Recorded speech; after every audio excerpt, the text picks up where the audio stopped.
father was in a rock and roll band in the 1960s. They wore their hair long, like the Beatles.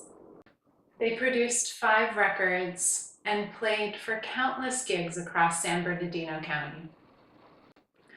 My father played guitar, and he was always near the amplifier.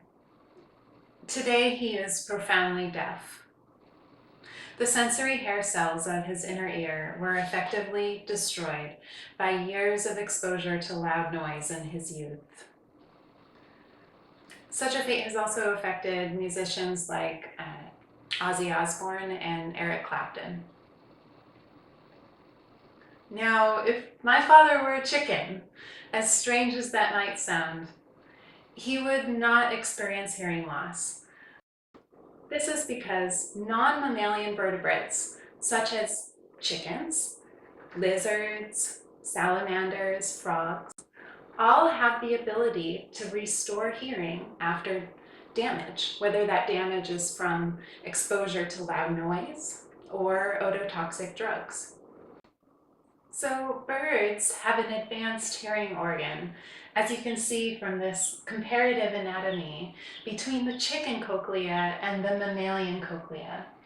And the chicken cochlea is shaped like a banana, but the mammalian cochlea is spiral shaped, and that allows us to hear at higher frequencies.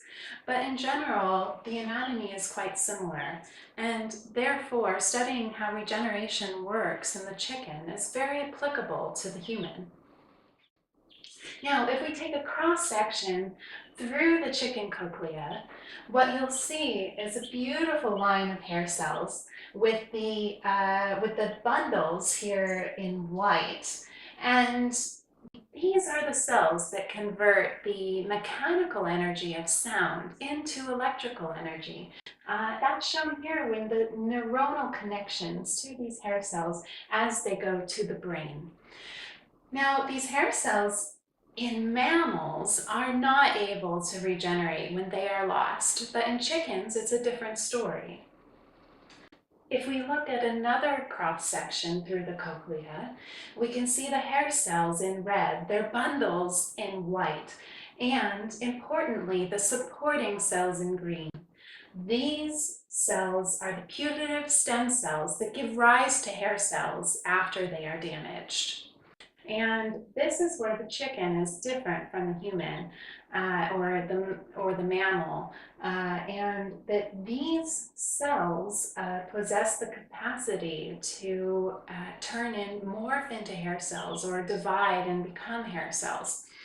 And our lab is interested in if every single one of these green cells has equal capacity to become a new hair cell, or if there is a special niche or a subpopulation of cells that can become a hair cell.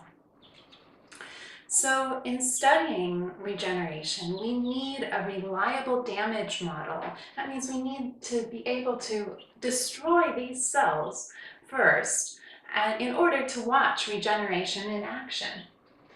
So believe it or not, you can do surgeries in chickens, and this is a chicken under anesthesia, and I'm using a micropump here connected to a small needle to infuse an ototoxic drug called sisomicin into one of the ears of the chicken. And so if we look at the ear that was not affected, the ear that I did not do surgery in, everything is normal. But if you look at the surgery ear, the ear where I've infused the ototoxic drug, the hair cells are completely ejected from the cochlea. And these cells are dead. They're just the corpses. They're the ghosts that are lingering. At the same time, the supporting cell layer, the green cells, are completely intact. So these are the putative stem cells that then will give rise to new hair cells. If we look now 5 days after the ototoxic damage, we can see new hair cells arising in red here, but the corpses the ghosts that linger are still present. And so this has been a really nice model for us to study regeneration in chicken. So, do chickens hold the cure for hearing loss? Hopefully.